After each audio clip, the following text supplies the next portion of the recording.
Okay, so continuing on, we're going to do part B now. It says region R is the base of a solid. For the solid, at each x, the cross-section perpendicular to the x-axis has area A of x, which is equal to 1 over x plus 3.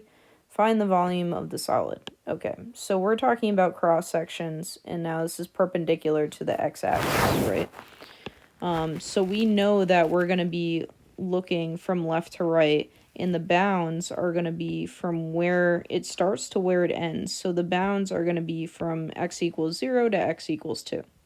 Okay.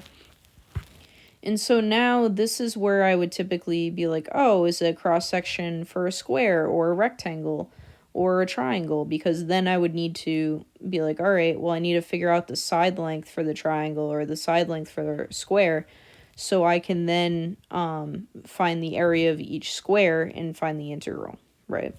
But here, it already gives us the area function. So in fact, I don't really have to do much at all. I just have to find the integral of the area. So this is going to be the integral of a of x dx, and that's going to give me the volume of the solid, right?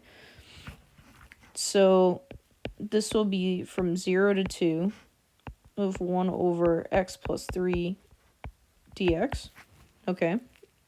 And so now I just need to find the antiderivative and plug in the bounds. Okay. So I'm going to note to you over here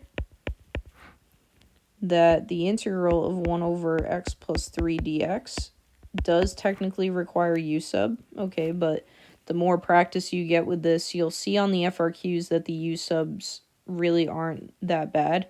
It's just going to require more practice. Typically, when you let the u be whatever it is, the derivative is typically 1, so it ends up working out well. Or the derivative might be a number where you do have to adjust by a constant. Okay, but will be u is going to be our bottom, the x plus 3.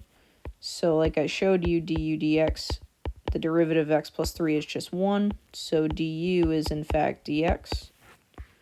So this is going to give us the integral of 1 over u du. And the integral of 1 over u is ln absolute value of u plus c.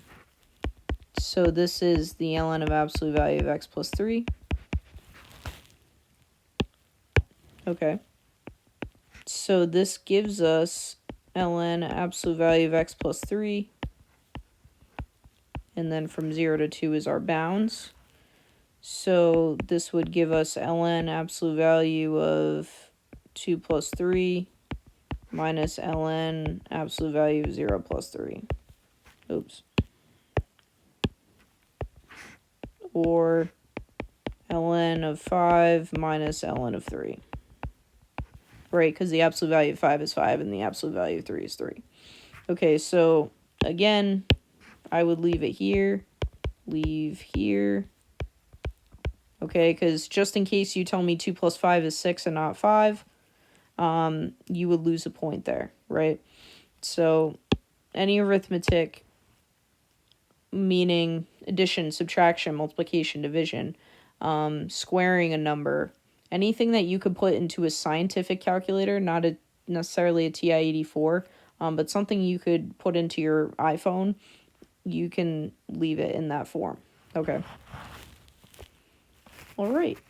And so yeah, so this is pretty much it, but just remembering for cross-section perpendicular to the x or perpendicular to the y, to find the volume, you're just integrating from a number to a number of the area, right?